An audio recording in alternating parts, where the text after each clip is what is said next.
How to add custom fonts in PowerPoint. So if you want to add custom fonts in PowerPoint, then what you need to do is first, you just need to simply open up your browser. Make sure that you have a stable internet connection. And I'll just simply go and search for the font, which is Impact Font. After searching, you can go with any website right here. I'll go with the first one. Scroll down and you'll be able to download this font for free. Just click on download, which will be on the right side.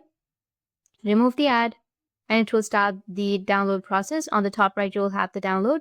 Now, once you've downloaded, you need to go with the top right, which has that downloads. Now here you need to click on the folder and double click on it.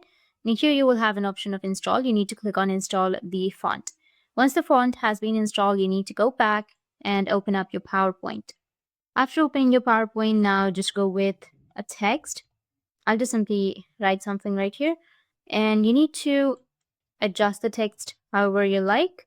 And now go with the font, which is here on the top left, and search the font that you've just installed, which is right here. Click on it, and that's it. And if you have any questions, feel free to comment below. Thanks for watching.